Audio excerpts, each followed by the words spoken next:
আপনারাই সব পারেন জানি, সকলের সামর্থ্য হয়তো সমান নয়, কিন্তু যার যেমন সামর্থ্য মা এখানে দিলে কখনো কমে যাবে না। মাগো দিয়ে দেখো,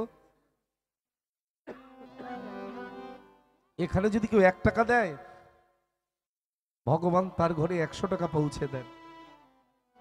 যদি 100 টাকা দেন, আপনার ঘরে 1000 টাকা পৌঁছে দেবে। যদি 1000 টাকা দেন, আপনার ঘরে 1,00,000 টাকা পৌঁছে দেবে। অনেকে চিন্তা করছেন এটা কি সঠিক, দিয়ে দেখুন না। দান করবেন, কিন্তু কখনো প্রকাশ করবেন না যে আমি দিলাম। ডান হাত দিয়ে দান করলে বাঁ হাত যেন জানতে না পারে আপনি দিচ্ছেন।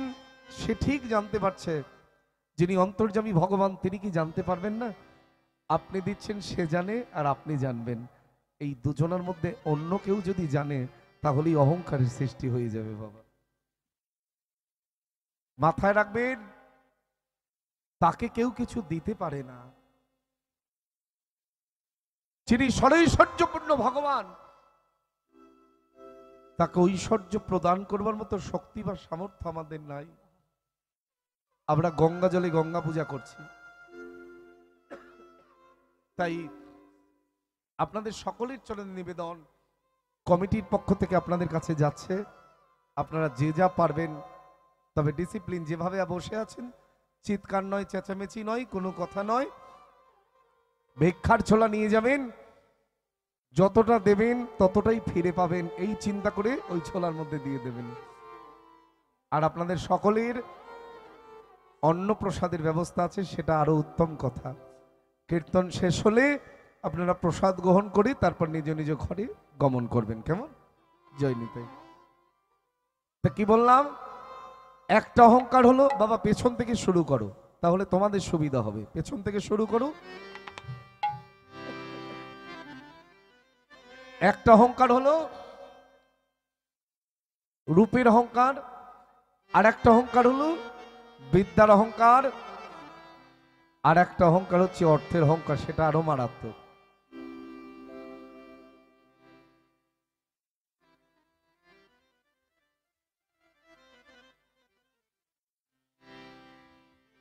অর্থ মানুষকে এমন জায়গায় পৌঁছে দেয়, দেখবেন কোটিপতির বাড়িতে একজন ভিখারি প্রবেশ করতে গেলে তাকে 10 বার চিন্তা করতে হয়, আমি ওই কোটিপতির বাড়িতে যাব, যদি আমায় কেউ কিছু বলে। হয় না মা? অর্থ এমন জিনিস, কিন্তু মাথায় রাখবেন, দিয়ে ধন কেড়ে নিতে কতক্ষণ। যে অর্থ ভগবত সেবায় লাগে না, সেই অর্থের কোনো মূল্য থাকে না। আমাদের মালিকানা শুধু পরিবর্তন হয়, জায়গার জিনিস জায়গাতেই থাকে। বাড়ি বাড়ির জায়গায় থাকবে, গাড়ি গাড়ির জায়গায় থাকবে, নদী নদীর জায়গায় থাকবে, পাহাড় পাহাড়ের জায়গায় থাকবে, মাঠ মাঠের জায়গায় থাকবে, আত্মীয় পরিজনের জায়গাতেই থাকবে, কিন্তু আমরা কেউ থাকবো না। শুধু মালিকানা পরিবর্তন। দাদু চলে গেলে বাবা, বাবা চলে গেলে আমি, আমি চলে গেলে আমার ছেলে। ভাববেন না যেন ওই বিষয় সম্পত্তি সব আমরা সঙ্গে করে নিয়ে যাব। তাই মহাজন এক পাশে দাঁড়িয়ে বলছেন, ভেবে দেখ মনে কেউ কারো নয়,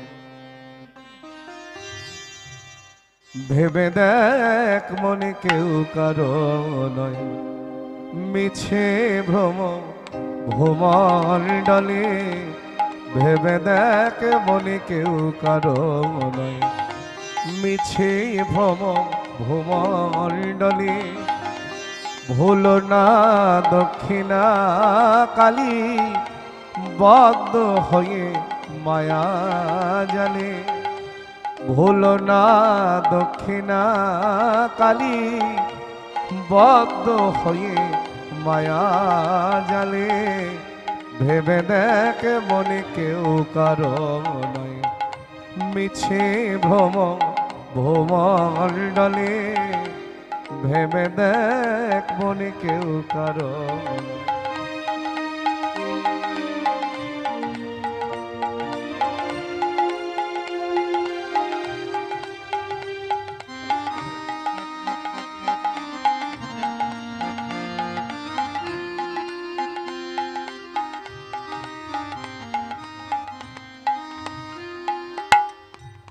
যার জন্য মর ভেবে সে কি তোমার সঙ্গে যাবে, যার জন্য মর ভেবে সে কি তোমার সঙ্গে যাবে, সেই প্রেয়সী দিবে ছড়া অমঙ্গল হবে বলে, সেই প্রেয়সী দিবে ছড়া অমঙ্গল হবে বলে, ভেবে দেখ মনে কেউ কারো নয়, মিছে ভূমণ্ডলে, ভেবে দেখ মনে কেউ কারো নয়।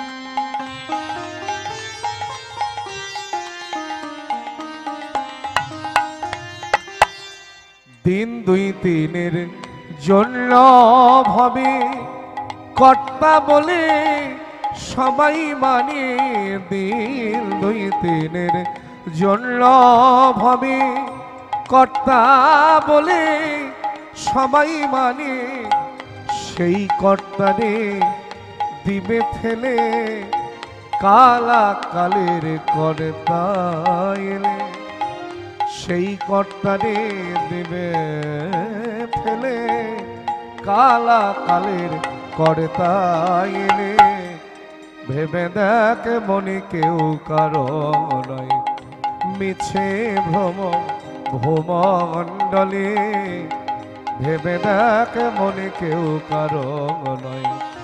ভুল না দক্ষিণা কালী বদ্ধ হয়ে মায়া জালে, ভুল না দক্ষিণা কালী বদ্ধ হয়ে মায়া জালে, ভেবে দেখ মনে কেউ কারো নয়, ভেবে দেখ মনে কেউ কারো নয়, ভেবে দেখ মন কেউ কারো নয়। দাদু গঙ্গা গোবিন্দ সিংহ মারা গেলে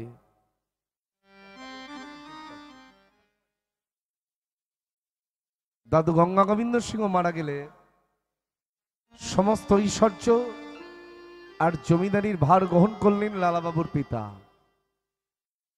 আবার লালাবাবুর পিতা মারা গেলে কি হয়, দাদু মারা যাওয়ার পরে বিষয় সম্পত্তির মালিক হলো লালাবাবুর পিতা। আবার লালাবাবুর পিতা যখন মারা গেলেন ওই বিষয় সম্পত্তির মালিক হলো লালাবাবু নিজে।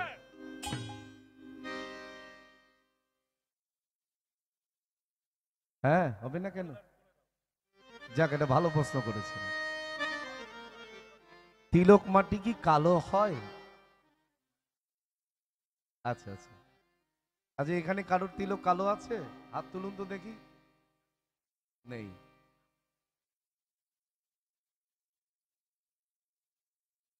মাঝখানটা কালো তিলক কেন?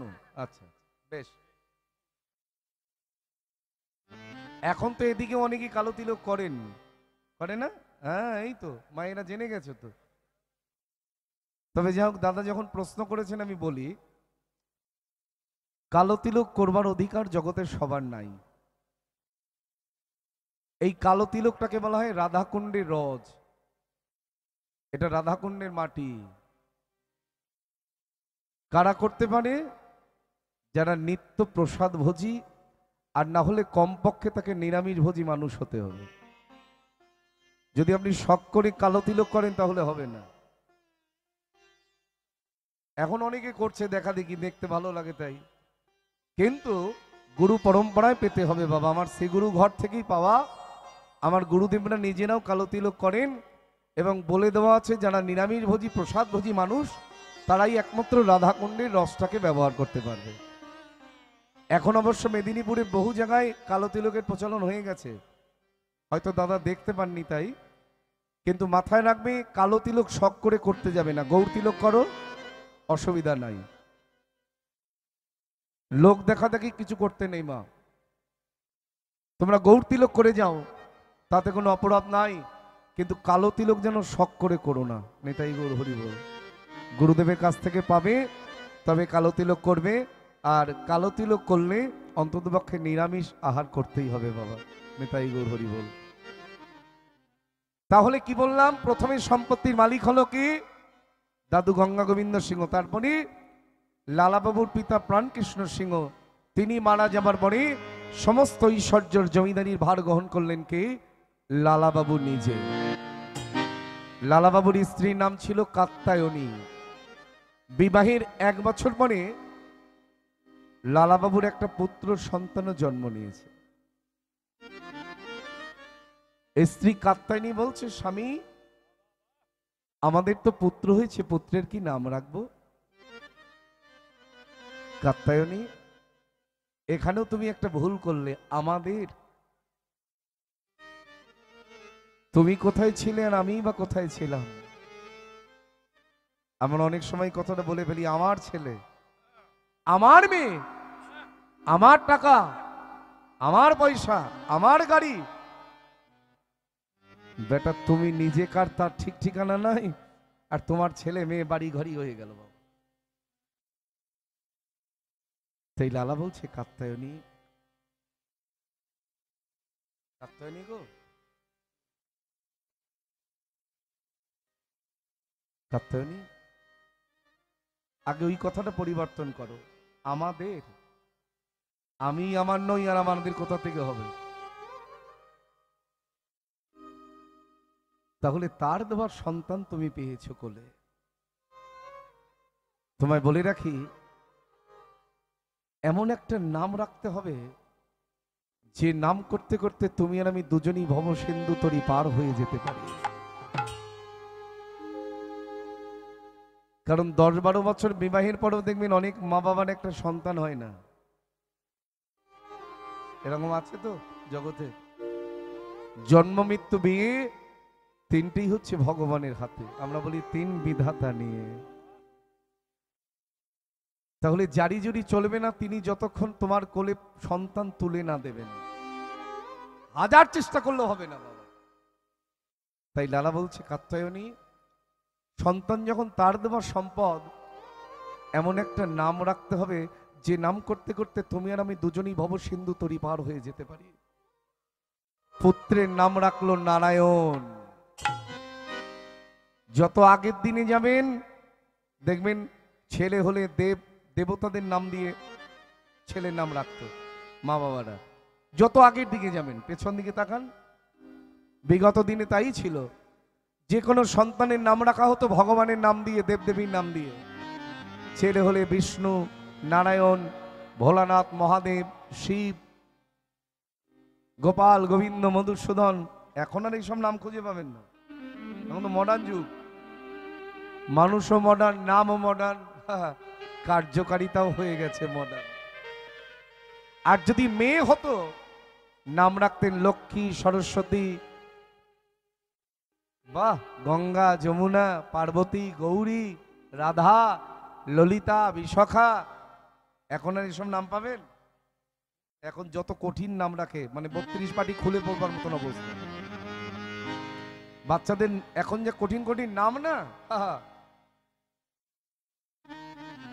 হ্যাঁ হ্যাঁ, মডার্ন যুগ তো, কি করা যাবে আর। কিন্তু অজামিল দস্যু ছিল, আপনাদের মাথায় আছে যে অজামিল দস্যু চলে যাবার সময় 3 বার শুধু ডেকেছিলেন, নারায়ণ আয়, নারায়ণ আয়, নারায়ণ আয়। এই যে 3 বার ডেকেছেন, বৈকুণ্ঠেশ্বর ভগবান এসে দাঁড়িয়ে আছেন। ডাকলেন কাকে? নিজের ছেলেকে। এলো কে? ভগবান। নামেরও একটা গুণ আছে। অজামিল দস্যু ছিল, কৃষ্ণ নামের গুণে তরে গেল, পুত্রের ডাকিল নারায়ণ। তাই লালা বলছে, কাত্যায়নী, সন্তানের নামটা রেখে দাও, আমাদের তো পুত্র হয়েছে গৌর গোবিন্দের কৃপায়। তাই নামটা রেখে দাও তুমি নারায়ণ। বলা তো যায় না, চলে যাবার সময় হয়তো ভগবানকে ভুলে গেলেও যেতে পারি, এখনই ভুলে যাই আর তো চলে যাবার সময়। এখন দাঁত থাকতে দাঁতের মর্ম বুঝি না। ভগবান আমায় সাজিয়ে দিলেন, চোখ দিয়েছে দেখবার জন্য, কান দিয়েছেন শ্রবণ করবার জন্য, বদন দিয়েছেন বলবার জন্য, হৃদয় দিয়েছেন ধরে রাখবার জন্য, হাত দুটো দিয়েছেন সেবা করবার জন্য, চরণ দুটো দিয়েছেন তার পথে চলবার জন্য। তিনি আমায় সাজিয়ে দিয়েছেন, কিন্তু আমি তাকে কিছু দিতে পারি নাই, সেটা আমার দুর্ভাগ্য। আজকে তোমার সব সচল, কিন্তু চলে যাবার সময় যদি এগুলো সব অচল হয়ে যায়, তাই তো হয়। অঙ্গ প্রত্যঙ্গ কোনো কাজে লাগবে? বলো না মা। আজকে দেখতে পাচ্ছ, সেদিন যদি দেখতে না পাও, আজকে শুনতে পাচ্ছ, সেদিন যদি শুনতে না পাও, আজকে বলতে পারছো, সেদিন যদি বলতে না পারো। আমি আমার কথা ভাবি, একটা একটা দিন করে যাচ্ছে আর চিত্রগুপ্তের খাতায় গিয়ে জমা পড়ছে। ভাববেন না একটা দিন পার হয়ে গেলে আপনি সেই দিনটা জীবনে আবার পুনরায় ফিরে পাবেন। একটা রাত পার হয়ে যাবে, আপনার কৃষ্ণ ভজনের একটা দিন কমে গেল। যেদিন কৃষ্ণ ভজন হয় না, সেদিনটা জীবের কখনো ভালো দিন হতে পারে না। যেদিন কৃষ্ণ বলে কাঁদা যায় না, সেই দিনটা জীবের কখনো ভালো দিন হতে পারে না। তাই লালা বলছে, কাত্যায়নী, যাবার সময় হয়তো ভগবানকে ভুলে গেলেও যেতে পারি, কিন্তু নিজের ঔরার্যত সন্তানকে কেউ কখনো ভুলতে পারে না। তাই ওর নামটা রেখে দাও তুমি নারায়ণ। চলে যাবার সময় একবার তো ডেকে বলতে পারবো, নারায়ণ একবার আমার কাছে আয় না বাবা, আমার যে যাবার সময় হয়ে গেল। এক কাজে দু কাজ হয়ে যাবে বাবা, নিজের ছেলেকেও ডাকা হবে, আবার ভগবানকেও স্মরণ করা হবে। ওই একমাত্র পুত্র ছিল নারায়ণ, আর একটা পালিতা কন্যা ছিল যার নাম সুমতি। সুমতি, ওই চরণে যার সুমতি, কুমতি নয়। এখন লালা জমিদার হয়েছে, জমিদারিতে বসেছেন। লীলার আসল জায়গাটা দেখো। জমিদারিতে একদিন বসে আছেন, এমন সময় দরজায় একজন বৈষ্ণব ভিখারি এসে দাঁড়িয়েছেন। বাবু, ও বাবু, আমায় এক মুষ্টি তন্ডুর ভিক্ষা দেবে বাবু। লালা বলছে, ভিখারি তুমি ভিক্ষা করো কেন গো?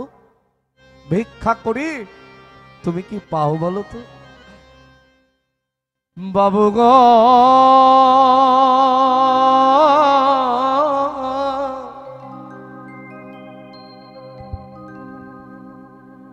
বাবু গো,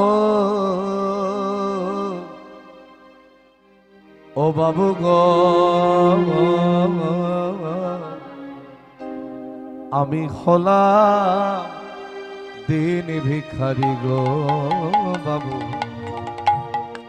আমি হলাম দিন ভিখারি। বাবু গো,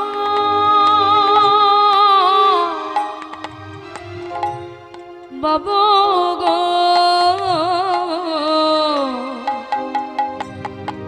আমি হলাম দিন ভিখারি গো বাবু, আমি হলাম দিন ভিখারি।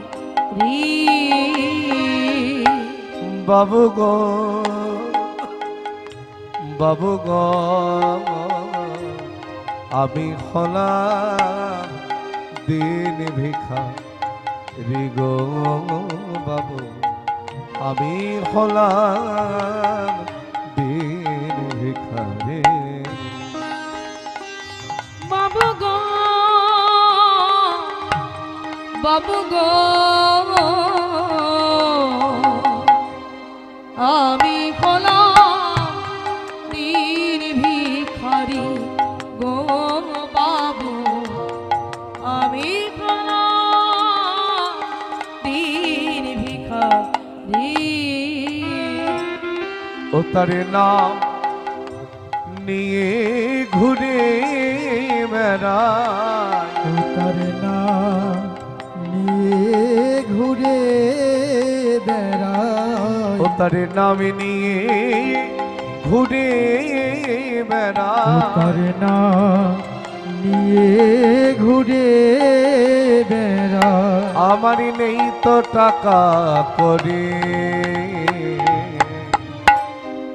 আমি হলাম দিন ভিখারি গো বাবু আমি হলাম দিন ভিখারি আচ্ছা ভিখারি, আমি বুঝলাম তুমি দিন ভিখারি, তা ঘরে তোমার কে কে আছে গো, যার জন্য তুমি প্রতিদিন দাঁড়ে দাঁড়ে ভিক্ষা করে বেড়াও? বাবু, আমার ঘরে কেউ নাই গো, আমার পিতা নাই, মাতা নাই, ভগ্নী ভ্রাতা জগতে আমার কেউ নাই। আর আমি বিবাহ করি নাই বলে আমার ঘরে স্ত্রী পুত্র কন্যা তারাও কেউ নাই। এই বলতে বলতে নয়নের জলে বুক ভেসে যাচ্ছে। তা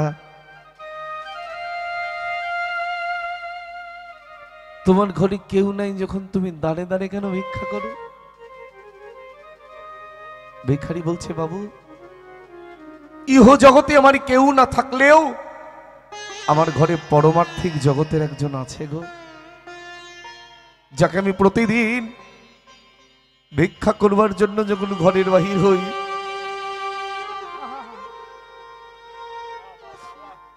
আমি দরজাটা বন্ধ করে রেখে আসি। আর দরজা বন্ধ করে আমি তার কাছে কি নিবেদন রাখি জানো? আমি যেন দাঁড়ে দাঁড়ে ঘুরে ঘুরে তোমার জন্য এক মুষ্টি তন্ডুল জোগাড় করতে পারি। সে কে গো, যার জন্য তোমার চোখে জল? সে আর কেউ নয়। সে কে জানো? সে কি তোমার আপনজন? বাবু, আপনজন কাকে বলে আমি জানি না, তবে তার মতন আপনজন আমি আর খুঁজে পাইনি জগৎ মাঝে। আমার ঘরে আছে গিরিধারী,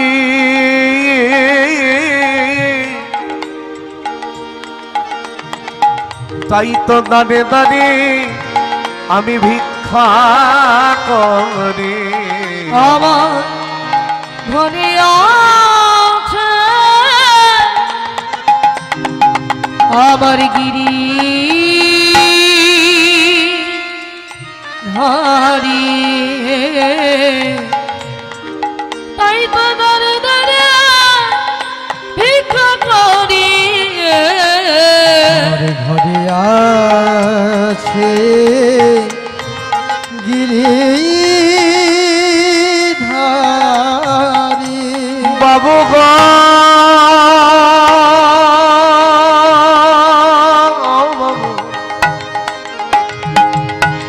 বাবু গো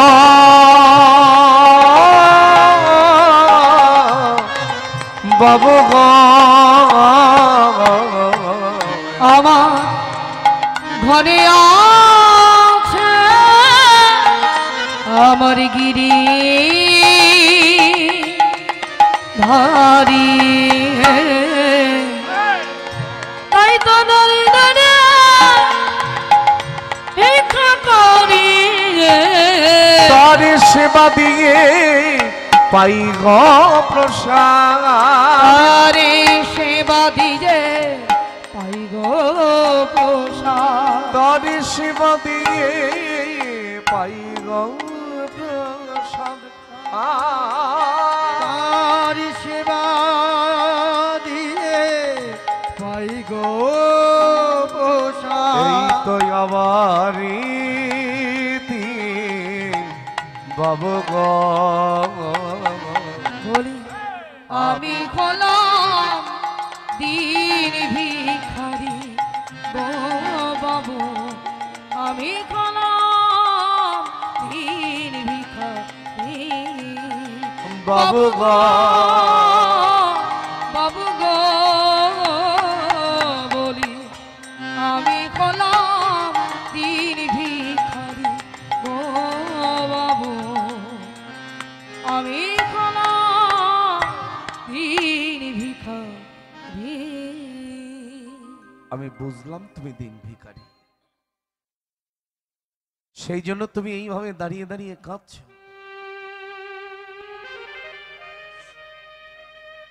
দাঁড়াও দাঁড়াও দাঁড়াও দাঁড়াও, তোমার কাছে কিছু না থাকলেও আমি তো জমিদার, আমার কাছে তো আছে। লালার উদার মন, তাই একটা থলির মধ্যে করে এক থলি টাকা নিয়ে এসেছে। এক থলি টাকা নিয়ে এসে যেই না ভিখারির হাতে দিতে যাবে, ভিখারি বলছে বাবু এগুলো কি গো? কেন এগুলো টাকা? এত টাকা? এত টাকা দিয়ে আমি কি করব বাবু? শোনো কথা, টাকা দিয়ে আমার মানুষ কি করে? শোনো ভিখারি, এই টাকাগুলো আমি তোমায় দিলাম, কাল থেকে তোমাকে আর দাঁড়ে দাঁড়ে ভিক্ষা করে বেড়াতে হবে না। এই টাকাগুলো নিয়ে তুমি একদিন আমার মতো মস্ত বড় জমিদার হয়ে যাবে। আমি যেমন রাজ পালঙ্কে ঘুমাই, তুমি আমার মতো রাজ পালঙ্কে ঘুমাবে। তাই তো বাবু, রাজ পালঙ্কে যদি ঘুমাতে পারি তাহলে আর ভিক্ষা করে কি লাভ বলো? টাকার ওজন কেমন তা তো কোনোদিনও ভিখারি জানে না। যেই না টাকার থলিটা হাতে করে নিয়ে মাথার উপরে রেখেছে, আহা এত ওজন! টাকার ওজন যে কেমন হয় তা তো আমি জানি না, আমি ভিক্ষা করে বেড়াই। এক পা দুপা করতে করতে চলেছেন, আর লালা কাছারির বারান্দায় দাঁড়িয়ে দাঁড়িয়ে চিন্তা করছেন, না জানি টাকাগুলো পেয়েও কত খুশি হয়েছে। আর ভিখারি চিন্তা করছে, বাবু তুমি একটু দাঁড়িয়ে দেখো আমি কত খুশি হয়েছি। যখন ভিখারি টাকার থলিটা মাথায় নিয়ে নদীর ধার দিয়ে ধীরে ধীরে হেঁটে চলেছে, কি যেন কি চিন্তা করে টাকাগুলো সবাই নদীর জলের মধ্যে ফেলে দেয়। যেই না নদীর জলের মধ্যে ফেলে দিয়েছে, লালা চিৎকার করে ডাকছে, ভিখারি!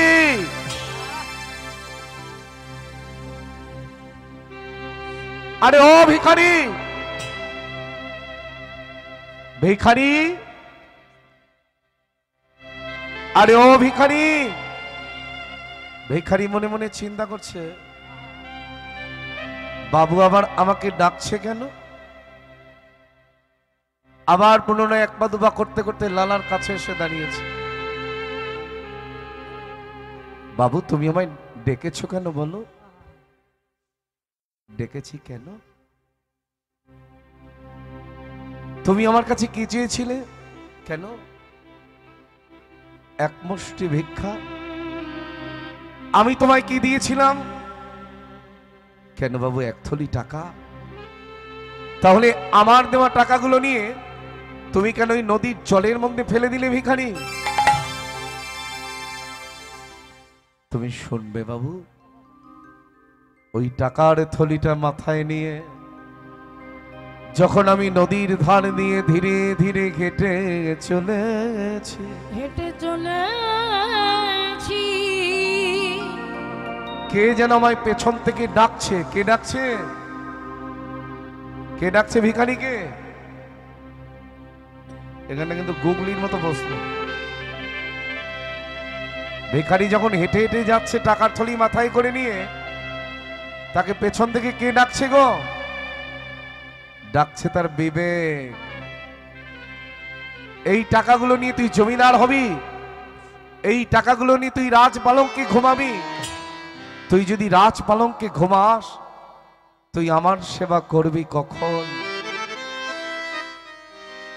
জানো বাবু, সে আমায় আরো ডেকে ডেকে বলছে, আয় ভিখারি,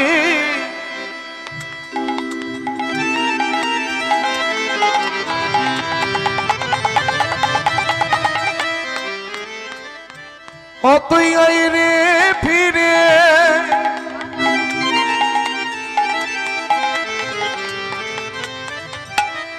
ও তুই ভুলে যাস না তোর মোহভনী। বললাই ভিখারি, ও তুই আই রে ফিরে, ও তুই ভুলে যাস না তোর মোহ ভরে। ও তোরে গোবিন্দ সেবার বেলা চলি যা, ও তোর গোবিন্দ সেবা বেলা চলে যা, ও তোর গোবিন্দ সেবার বেলা চলি যাই, ও তোর গোবিন্দ সেবা বেলা চলে যা। আবার বিদ্যুটে খুদ যে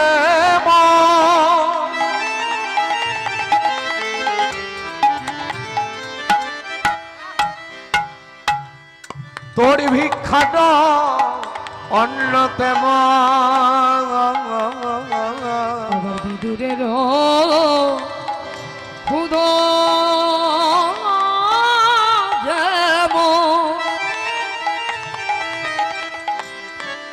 আবারই তোর ভিখার অন্য তেমন। ওই বিদ্যুটের খুদ যেমন আমারই তোর ভিক্ষা নয় অন্য তেমন, সেবা দিতে ভুল করিস নে আমার, সেবা দিতে ভুল করিস নে আমার। তাই চিন্তা করলাম কি হবে এই টাকাগুলো নিয়ে ঘরে গেলে যদি আমার ঘর থেকে আমার গোবিন্দই চলে যায়, টাকা দিয়ে আমার আর কি হবে। তাই সবই নদীর জলে ফেলে দিলাম, সব নদীর জলে ফেলে দিলাম, তাই সবই নদীর জলে ফেলে দিলাম, সবে নদীর জলে ফেলে দিলাম। বিষয় বাসনায় গোবিন্দ ভুলে যাব বলে সবই নদীর জলে ফেলে দিলাম, বিষয় বাসনাই গোবিন্দ ভুলে যাব বলে সব নদীর জলে ফেলে দিলাম। বিষয় বাসনায় গোবিন্দ ভুলে যাব বলে সবই নদীর জলে ফেলে দিলাম, বাসনায় গোবিন্দ ভুলে যাব বলে নদীর জলে ফেলে দিলাম। বাসনায় গোবিন্দ ভুলে যাব বলে নদীর জলে ফেলে দিলাম। নদীর জলে ফেলে দিলাম। সেবা দিতে ভুল করিস নে আমায় গো, সেবা দিতে ভুল করিস নে আমার। লালা মনে মনে চিন্তা করছেন, ভিখারি তাহলে এই টাকা কারোর সঙ্গে যাবে না? তুমি যে নদীর জলে টাকাগুলো ফেলে দিলে, আপনারাই বলুন না মায়েরা, টাকা কারোর সঙ্গে যায়? শুধু টাকা কেন, এই জগতে যা যা কিছু দেখছো কিছুই সঙ্গে যাবে না। এই বলতে বলতে ভিখারি নয়ন জলে বুক ভেসে যাচ্ছে। ও জমিদার, ওগো টাকার সঙ্গে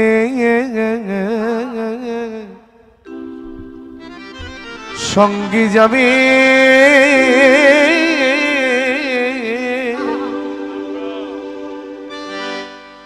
যাবে না গো,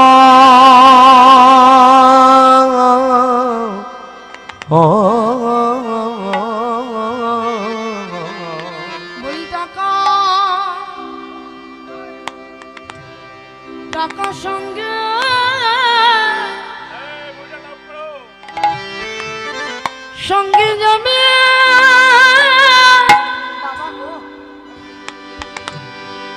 যাবে না গো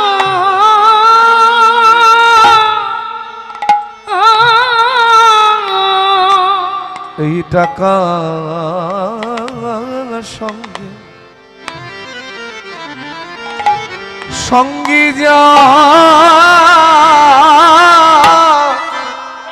যাবি না গো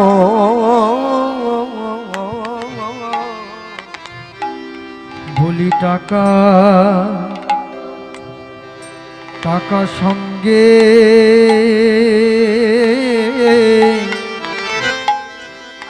সঙ্গে যাবে না গো ওগো সঙ্গী যাবে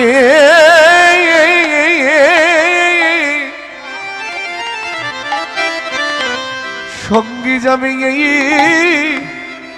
এই হরিনা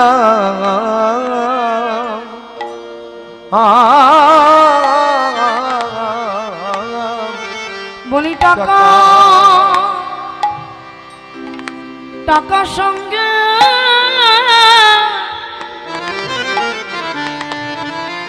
সঙ্গে যাবে যাবে না গো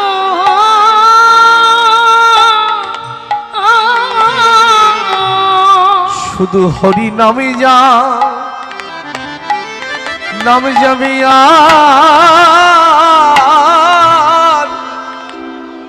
নাম যাবে হরি প্রণু প্রণু যাবে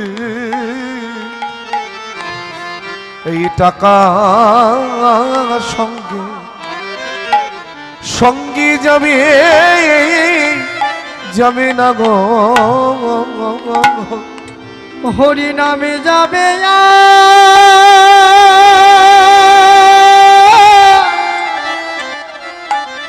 যাবে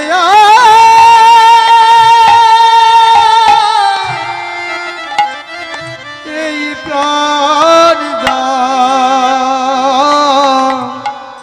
যাবে গো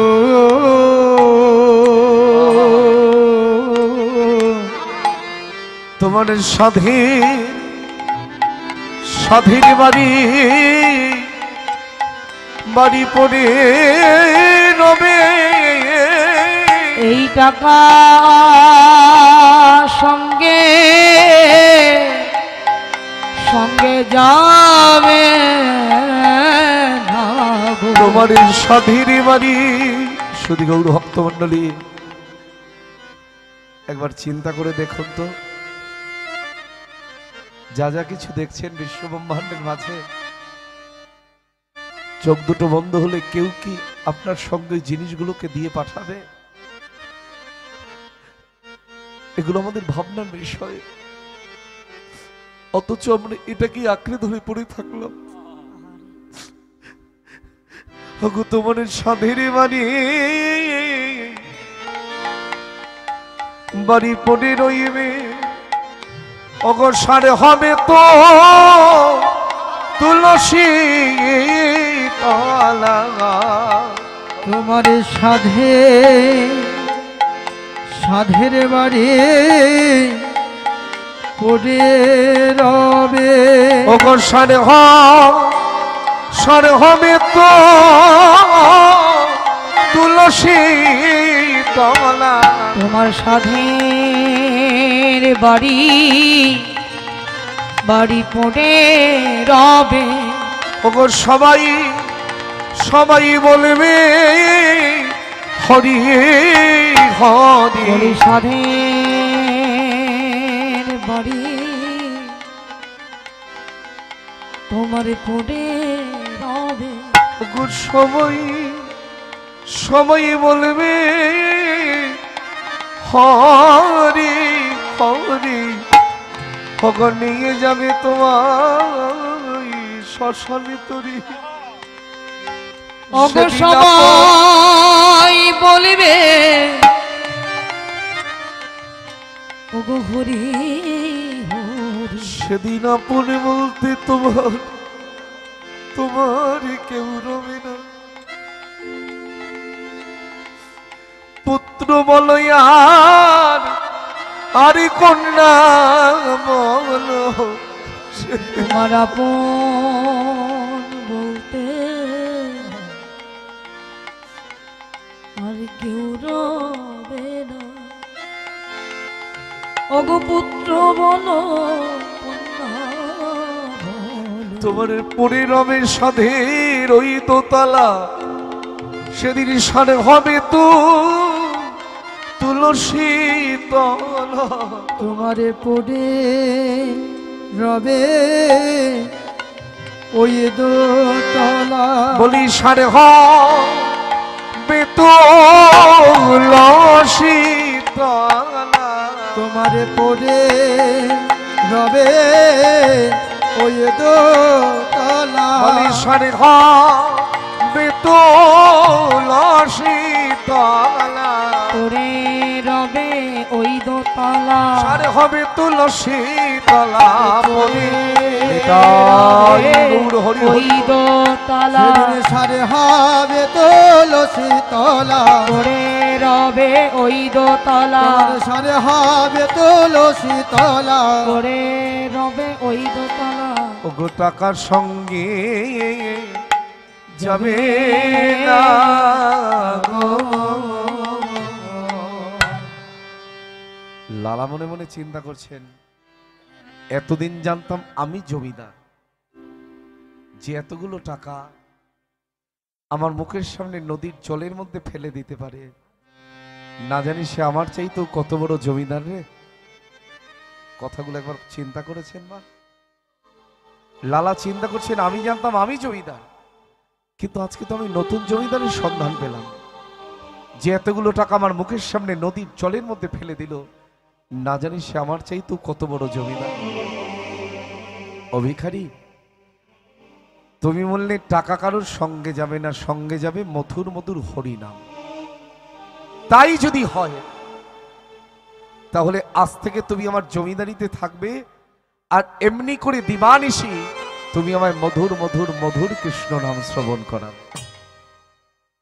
ভিখারি বলছে, ও জমিদার, তা হয় না গো, তোমার জমিদারিতে থাকলে আমিও যে আমার গোবিন্দকে ভুলে যাব গো।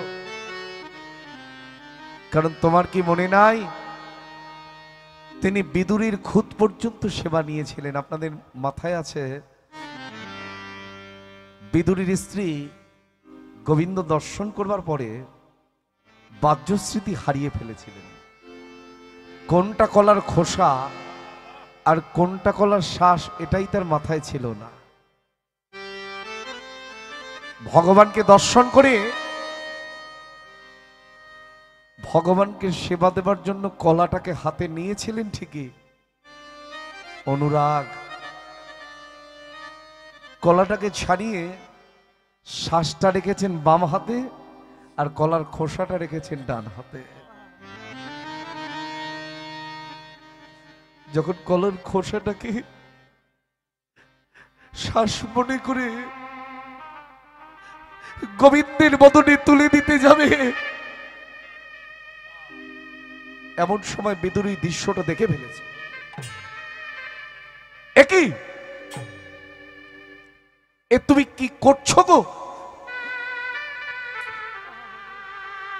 ভগবানের বদনে কত যোগী, কত মুনি, কত ঋষি যুগ যুগ ধরে তপস্যা করেও যাকে কিঞ্চিত সেবা দিতে পারে না কেউ, আজকে তার বদনে তুমি কলার খোসা তুলে দিচ্ছ। ভগবান বলছে, বিদুর, তুমি যেমন সেবা হতে বঞ্চিত করলে গো, মাথায় রেখো মা, তিনি কিন্তু কাঙালের ঠাকুর, তিনি ধনীর ঠাকুর নন। যদি কেউ চিন্তা করে আমি ধন দিয়ে গোবিন্দ কিনবো, তার মতন মূর্খ আর জগতে কেউ নাই। যিনি সরৈশ্বর্যপূর্ণ ভগবান শ্রীকৃষ্ণ, তাকে ঐশ্বর্য প্রদান করবার মতো শক্তি বা সামর্থ্য আমাদের নাই বাবা। তাই ভগবানের চরণ যদি কেউ কিনতে চাও, কি দরকার জানো মা? একমাত্র ভক্তের দুফোঁটা নয়নের জল। সেজন্য বলছেন আমি প্রেমের কাঙাল, ভবে চিরকাল মেটে না পিয়াসা, কেঁদে কেঁদে মরে।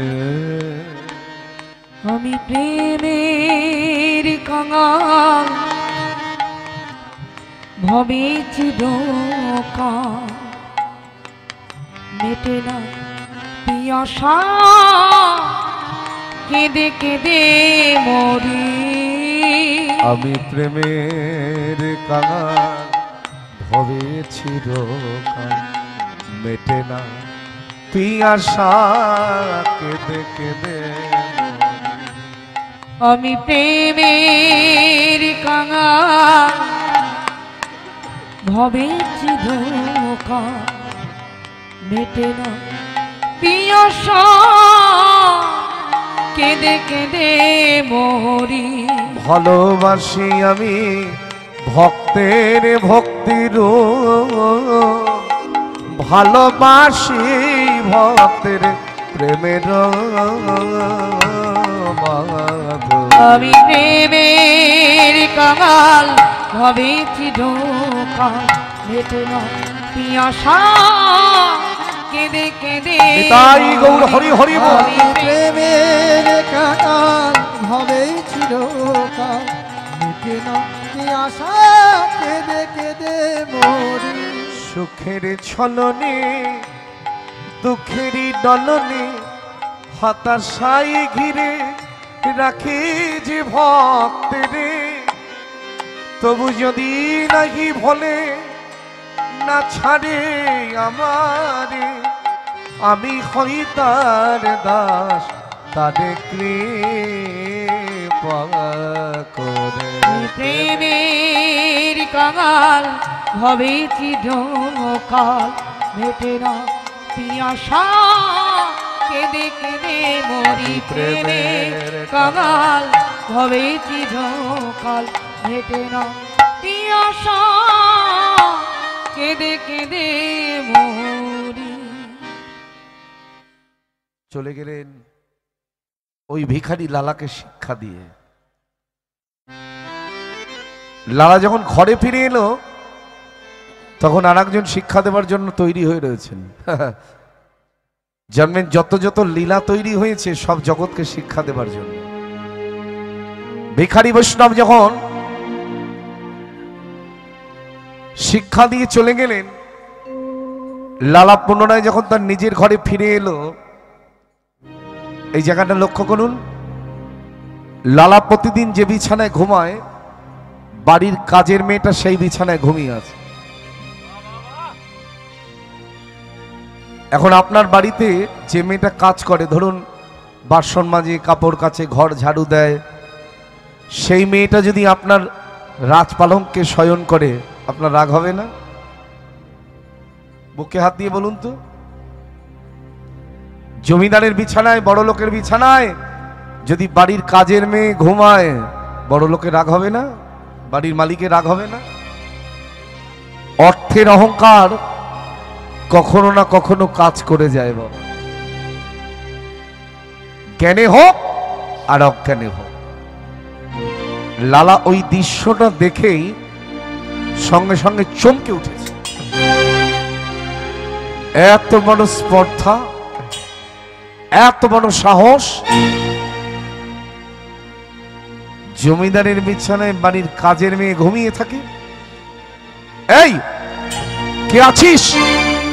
ওকে নিয়ে গিয়ে 30 ঘা বেত্রাঘাত কর। কথাটা শুনে মেয়েটা থরথর করে কেঁপে উঠেছে। বাবু, কি বললে তুমি? আমি বললাম তোকে নিয়ে গিয়ে 30 ঘা বেত্রাঘাত করতে, কারণ আমি তোমার বিছানায় ঘুমিয়েছি বলে। মেয়েটা কথাটা শুনে একবার উচ্চস্বরে হেসে উঠল, আবার পরক্ষণে উচ্চস্বরে কেঁদে উঠল। সেটা দেখে জমিদার লালা বলছে, এই মেয়ে, জমিদারকে দেখে উপহাস করছিস? বল তুই হাসলি বা কেন আর কাঁদলি বা কেন? আমি হেসেছি কেন জানো? আমি চিন্তা করে দেখলাম আমি জমিদারের বাড়িতে সামান্য একটা কাজের মেয়ে, তাই সেই জমিদারের বিছানায় ঘুমালে আমার তো শাস্তি হতেই পারে। আর তুই কাঁদলি কেন? না বাবু, না না বাবু, এই কথাটা তুমি শুনতে যেও না, তুমি মনে বড় দুঃখ পাবে গো। লালা মনে মনে চিন্তা করছেন, হাসির কথাটা বলে দিল, কান্নার কথাটা কেন বলতে চাইছে না? কি রহস্য লুকিয়ে আছে এর মধ্যে? এই মেয়ে, বল না তুই কাঁদলি কেন? আগে বলো, তুমি দুঃখ পাবে না তো? বলো না, আগে দুঃখ পাবে না তো? দুঃখ পাবো মানে? না, এই কথাটা শোনার পরে জানি না তুমি আমায় কি ভাববে, কি বলবে। আগে বলবি তো এই কথাটার মধ্যে কি আছে, তুই কাঁদলি কেন? তাহলে আগে কথা দাও, তুমি দুঃখ পাবে না।